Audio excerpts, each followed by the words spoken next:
वल अस्र इन्नल इंसान लफी खुस्र।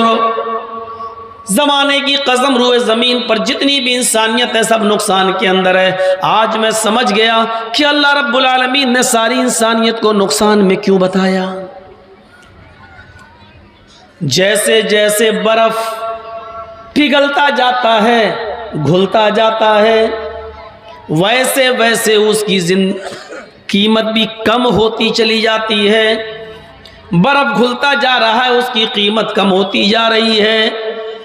इसी तरीके से इंसान भी एक दिन, 2 दिन, 1 हफ्ता, 2 हफ्ता, 1 महीना, 2 महीना, 1 साल, 2 साल, जैसे जैसे वो गुजारता जा रहा है उसकी जिंदगी भी बर्फ की तरह पिघलती जा रही है, उसकी जिंदगी भी बर्फ की तरह घुलती जा रही है, उसकी जिंदगी भी बर्फ के मानिंद कम होती जा रही है। जैसे बर्फ घुलता जाता है, इंसान की जिंदगी भी घुल रही है।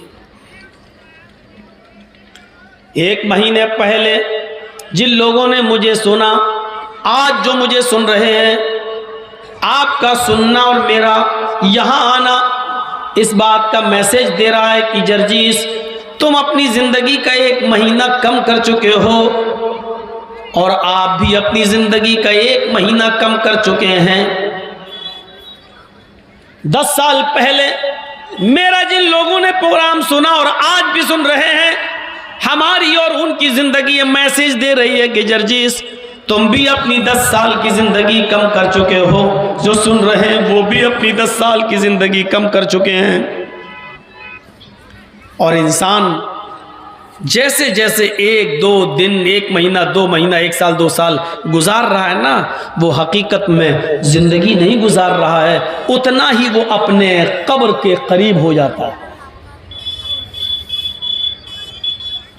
हम और आप उतना ही अपने कब्र के करीब हो गए। इंसान की मंजिल वही है। 100 बीघा जमीन आपकी हो, 5 एकड़ जमीन के आप मालिक हो, कितनी ही जमीन आपकी हो, हकीकत में ये जमीन आपकी नहीं है। आप मरेंगे, इस पर किसी और का कब्जा होगा।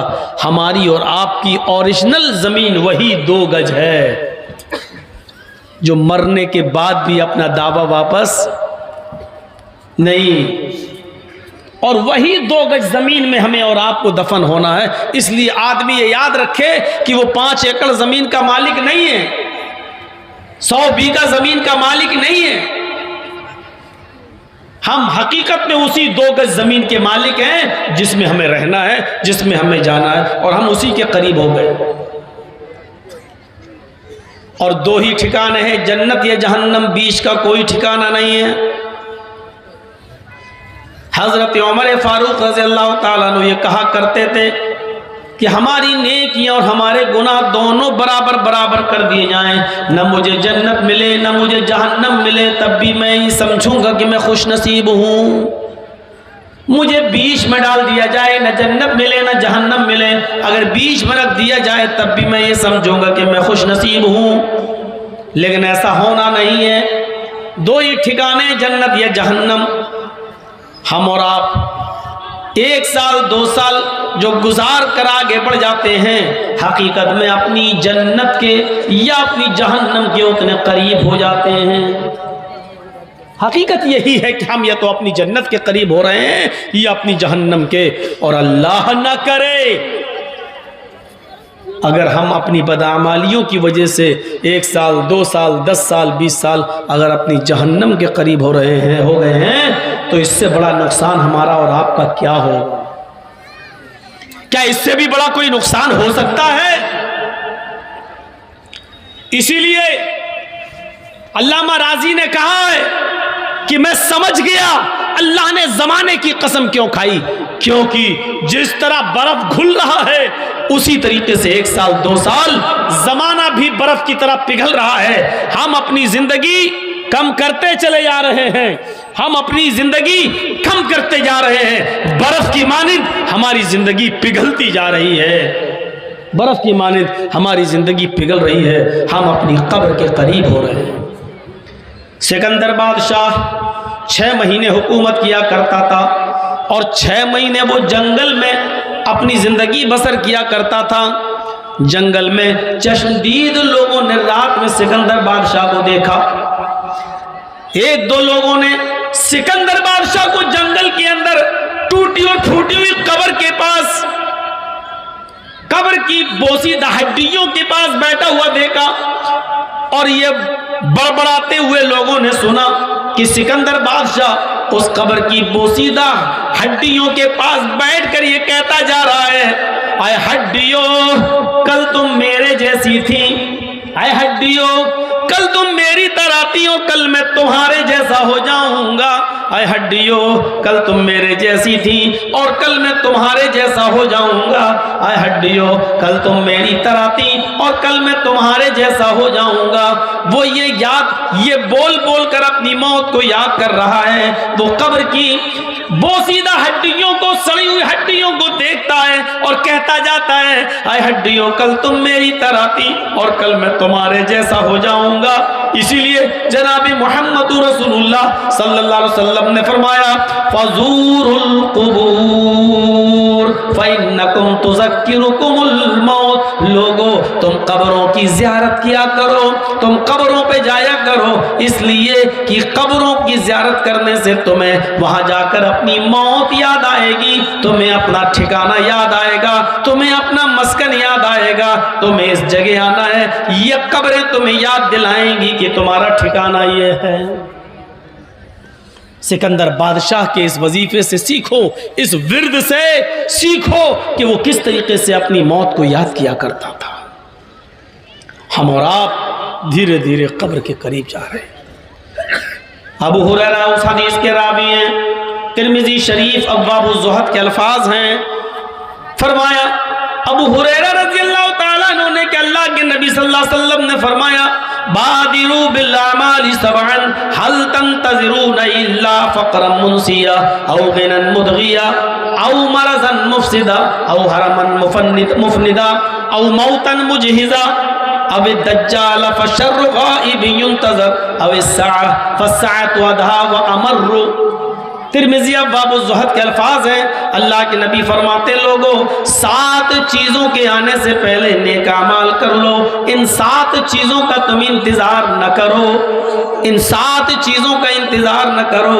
हल तंतज़िरून इल्ला फ़क़रन मुनसिया, क्या तुम ऐसी फ़कीरी का, ऐसी गुर्बत का इंतज़ार कर रहे हो जो तुम्हें सब कुछ भुला दे। पैसा दिया अल्लाह ताला ने, क्या तुम फ़कीरी का इंतज़ार कर रहे हो तब इबादत करोगे? मैंने गुजरात की सरजमीन पर प्रोग्राम किए हैं, आज चलिए आप। वो अहमदाबाद 2002 से पहले जिनके करोड़ों के शोरूम हुआ करते थे और जिन्होंने मुझे अपने शोरूम पर बैठाकर चाय पिलाई थी, नाश्ता कराया था, मैं उन शोरूम के मालिकों को आज भी जानता हूं।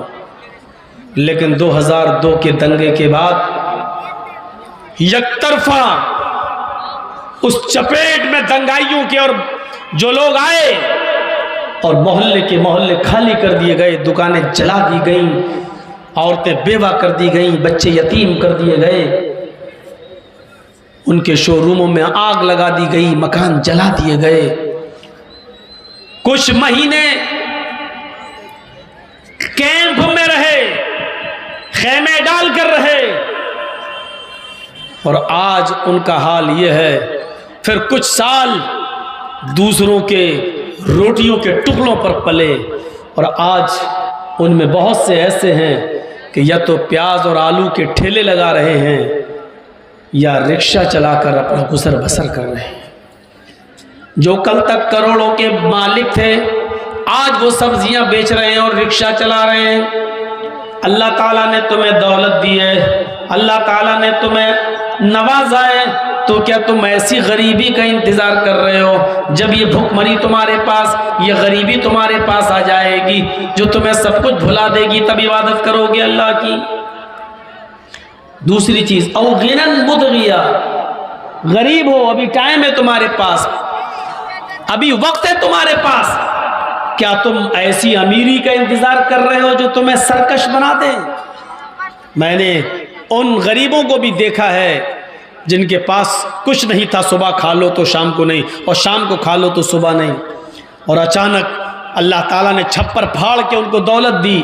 आज उनका हाल ये है कि एक हाथ में मोबाइल है, दूसरे हाथ में सिगरेट है। मोबाइल पर कह रहे हैं हाँ ठीक है, इतना ट्रक माल भेज दीजिए, यहाँ आने के बाद हम पैसा दे देंगे, और सिगरेट पीते जा रहे हैं और उसकी राख अपने टेबल पर रखी हुई एक डिब्बी में डालते जा रहे हैं। ऐसे अमीरों को भी मैंने देखा है। जिनसे कहा जाए चलो अजान का वक्त हो गया, नमाज की तरफ चलें, चलिए अब मैं आ रहा हूँ, जरा 4 ट्रक माल आ रहा है, जब तक ये आ नहीं जाएगा मुझे सुकून नहीं मिलेगा। पता नहीं ऐसा ना हो कि पुलिस पीछा कर रही हो, पकड़ ले। क्या ऐसी दौलत का इंतजार कर रहे हो जो तुम्हें सरकश बना दे? औ मरज़न मुफ्सिदा, तंदुरुस्त हो इबादत कर लो। क्या ऐसी बीमारी का इंतजार कर रहे हो जो तुम्हें बिस्तर पे लिटा दे? तंदुरुस्त हो, अजान की आवाज आई, मस्जिद में जा सकते हो। क्या ऐसी बीमारी का इंतजार कर रहे हो? अचानक जा रहे हो भिख मंगनी गाड़ी पर बैठकर, भिख मंगनी गाड़ी जानते ना, जहेज वाली गाड़ी पर जो लड़की के बाप ने दी है इंटरनेशनल भिखारी समझकर, उस गाड़ी पर बैठकर जा रहे हो, हुर्र मारी ब्रेकर से उछली गाड़ी, गिरे, टूट गई टांग, हॉस्पिटल में लटकी हुई है, प्लास्टर चढ़ा हुआ है। मौलाना जर्जी साहब देखने जा रहे हैं, साहब क्या, अरे अजान की आवाज़ आ रही है, अब जाओगे नमाज पढ़ने? जब तंदुरुस्ती थी तब नहीं गए, अब जाओगे नमाज पढ़ने? साहब ठीक है, अल्लाह तुम्हें शिफा दे। अब मौलाना साहब जैसे ही उठ रहे हैं वैसे ही पकड़ लिया, तो क्या हुआ? मौलाना मस्जिद में दुआ करा देना, अल्लाह ताला शिफा दे। टांग टूट गई, रीढ़ की हड्डी तक उसका असर हो गया, बिस्तर पे पड़े हो, अब जाओगे इबादत करने? औ हरमन मुफनिदा, चौथी चीज, जवान हो जवानी में इबादत कर लो। क्या ऐसे बुढ़ापे का इंतजार कर रहे हो जो तुम्हें जो तुम्हारी अकल को जायल कर दे? कभी एक तो बुढ़ापा होता है और एक वो बुढ़ापा होता है पता ही नहीं हम कर क्या रहे हैं। वुजू खाने पे बैठे हैं, पता नहीं 3 बार धो रहे हैं कि गिनती याद नहीं। नमाज पढ़ने खड़े हुए पता नहीं 4 रकात पढ़ रहे हैं कि 10-12 ठोंक डालें। 2 सजदे करना है कि 10 सजदे करना है, बस सजदे करते चले रहे हो। खड़े हैं, अल्लाह अकबर पढ़ना, अल्लाहुम्मा बाइद बैनी पढ़ना, अल्हम्दुलिल्लाह रब्बिल आलमीन, अब पढ़ रहे हैं सुभान रब्बिल आला, सुभान रब्बिल आला। सजदे में घुस गए तो पता नहीं चल रहा क्या पढ़ रहे हैं, अल्हम्दुलिल्लाह रब्बिल आलमीन रहमान रहीम। अब इबादत करोगे जब अकल ही खराब हो गई। औ हरमन मुफनिदा, क्या ऐसे बुढ़ापे में इबादत करोगे जो तुम्हारी अकल को खराब कर दे? जब तो मरफूल कलम हो गए, तुम्हारी नेकियां नहीं लिखी जा रही, तुम्हारे गुनाह नहीं लिखे जा रहे, अल्लाह तुम्हारी जिंदगी का फैसला करेगा। अब तुम इबादत करोगे अल्लाह की। 4 चीजें, गरीब हो तो अमीरी का इंतजार मत करो, पहली चीज। अमीर हो तो गरीबी का इंतजार मत करो, दूसरी चीज। दोनों अलग अलग। गरीब हो तो अमीरी का इंतजार मत करो, और अमीर हो तो गरीबी का इंतजार मत करो, ये 2 अलग अलग चीजें। तंदुरुस्त हो तो बीमारी का इंतजार मत करो, और जवान हो तंदुरुस्त हो तो अकल को खराब कर देने वाले बुढ़ापे का इंतजार मत करो। 4 चीजें। और मौतन मुजहिजा, क्या अचानक आ जाने वाली मौत का इंतजार कर रहे हो? मर जाओगे तब अल्लाह की इबादत करोगे? अचानक मौत तो कभी किसी की आ सकती है। जर्जी साहब आज यहाँ है, कल का प्रोग्राम कहीं और है, लेकिन जर्जी साहब को प्रोग्राम की तारीख दी है लेकिन कंफर्म नहीं है, और गारंटी के साथ नहीं कहा जा सकता है कि मैं कल के जलसे में पहुंच पाऊंगा कि नहीं पहुंच पाऊंगा। अचानक मौत किसी की भी आ सकती है। जा रहे हैं, अटैक कभी भी पड़ सकता है, गए। और याद करो जामिया सल्फिया बनारस के उस जबरदस्त बड़े आलिम को, डॉक्टर रज़ाउल्लाह मोहम्मद इदरीस सलफ़ी मदनी, जिनके नाम के आगे आज लगाना पड़ता है रहमतुल्लाह अलैह, गए थे बम्बई में दीने रहमत कॉन्फ्रेंस में शिरकत करने। जलसे में तकरीर हुई, उनकी क़ज़ा व क़दर के मौजू पर बोले, और जैसे ही तकरीर करके हटे सीने में दर्द हुआ, हॉस्पिटल तक ले जाया गया। हॉस्पिटल ले जाने से पहले रास्ते ही में इंतकाल हो गया। जलसे में गए, सोचा था कभी कि हम घर वापस नहीं आ पाएंगे? औ मौतन मुजहिज, अचानक मौत।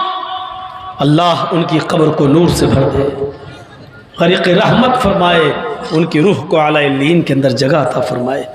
मेरे प्यारे साथियों, ये किसके साथ नहीं हो सकता है? कोरोना में कैसे कैसे हमारे जमात के बड़े बड़े आलिम इस दुनिया से चले गए।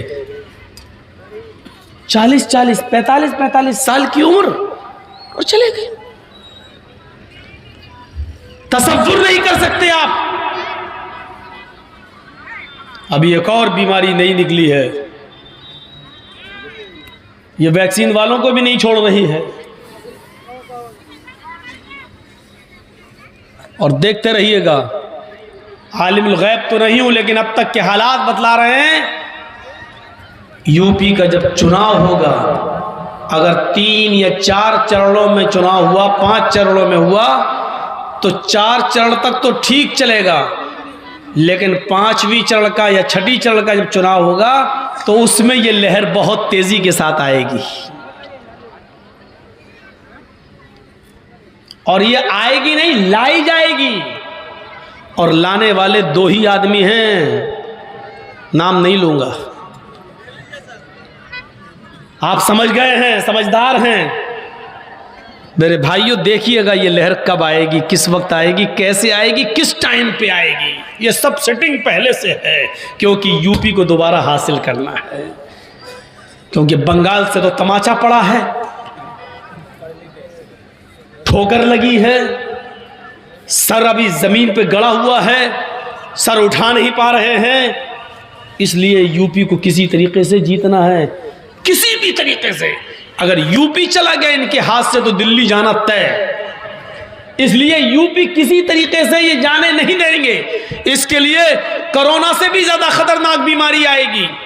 चुनाव के 2-3 चरण हो जाने के बाद 4थे या 5वें चरण में इसकी भयानक लहर फैलेगी। किसकी तरफ से फैलेगी?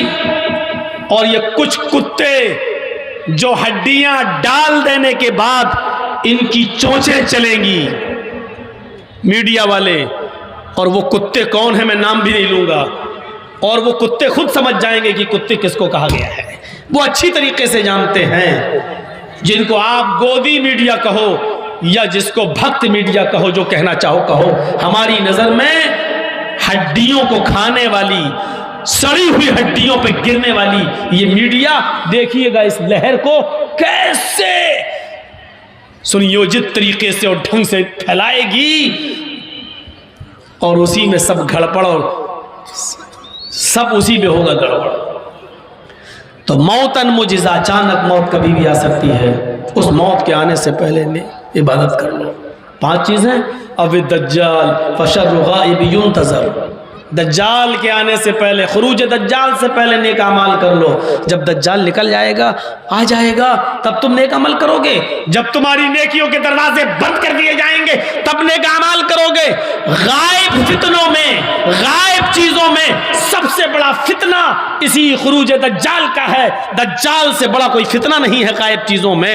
ये 6ठी चीज है। और 7वीं चीज, अब फसाअत व दहवा अमर, क्या कयामत आ जाएगी तब तुम नेक अमाल करोगे?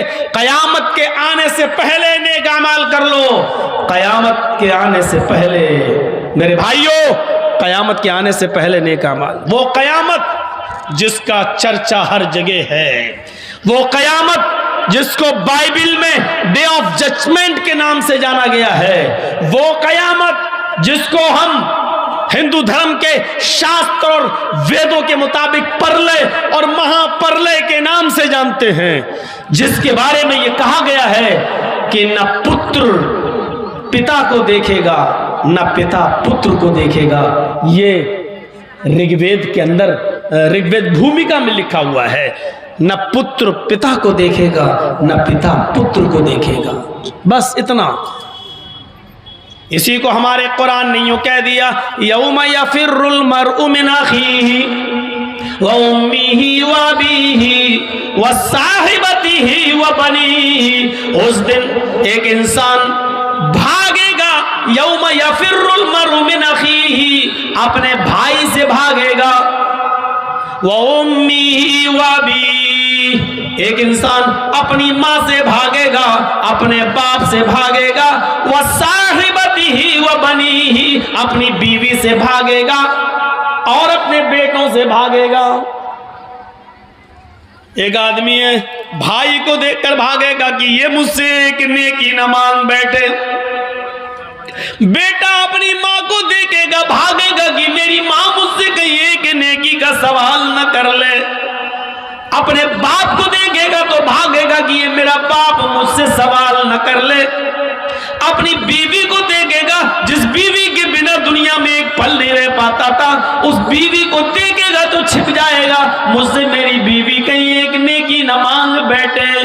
अपनी औलाद, जिसके हल्के से पेट के दर्द, हल्का सा पेट का दर्द आपकी रातों की नींद उड़ा देता है, हल्का सा फीवर, हल्का सा टाइफाइड आपको रात के 2 बजे और 3 बजे अपने बेटे को हॉस्पिटल ले जाने पर मजबूर कर देता है, आपको अपनी नींद से बेदार कर देता है। उस बेटे का प्यार जो आज आपको इतना ज्यादा है, कयामत के दिन इस बेटे को देखकर इंसान भागेगा, ये मेरा बेटा मुझसे कोई नेकी न मांग बैठे। यौमा यफिरुल मरु मिन अखीही व उम्मिही व अबीही व साहिबती व बनी। वेद कहता है, पुत्र अपने पिता का न होगा, पिता अपने पुत्र को न देखेगा।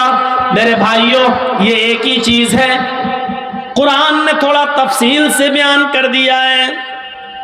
वो कयामत कि जिसके बाद जिस दिन हमें और आपको दोबारा जीवित किया जाएगा, दोबारा जिंदा किया जाएगा, कब्र से उठाया जाएगा और हिसाबो किताब लिया जाएगा। हाँ, ये वही दिन है जिसको वेदों ने कहा है, मृत्यु पश्चातम द्वितीय जन्मम भवति, ने तृतीय ने चतुर्थ ने पंच ने षष्ठ ने सप्त ने अष्ट ने नवम ने दशकं का। मरने के बाद तुम्हारा एक दूसरा जन्म होगा, न तीसरा, न चौथा, न पांचवा, न छठा, न सातवां, न आठवां, न नवां, न 10वां। यानी मरने के बाद तुम्हें दोबारा जीवित किया जाएगा। हिंदू धर्म में 7 जन्म है ना, कहते हैं 7 जन्मों तक हम तुम्हारे रहेंगे। इसलिए फेरे लगाए जाते हैं औरत के, जब शादी होती है पति के साथ कितने फेरे लगते हैं? 7 फेरों का मतलब जानते हो? 7 जन्म तक तुम हमारी हो, हम तुम्हारे हैं। 7 जन्म हिंदू धर्म में, 7 जन्म, जबकि मालूम नहीं है कि अगला जन्म किसका होगा, लेकिन 7 जन्म है हिंदू धर्म में। वेद मना कर रहा है, वेद कह रहा है एक दूसरा ही जन्म होगा। मनुस्मृति और भागवत पुराण वगैरह कहते हैं कि 7 जन्म होंगे, लेकिन वेद मना करता है। वेद कहता है 7 जन्म है ही नहीं, एक ही जन्म है, मरने के बाद दूसरा जन्म, जिसको पुनर्जन्म कहते हैं, कब्र से दोबारा उठना। ये पुनर्जन्म को हम भी मानते, दोबारा जीवित होना हम भी मानते हैं मरने के बाद, लेकिन आवागमन के हम कायल नहीं हैं। आवागमन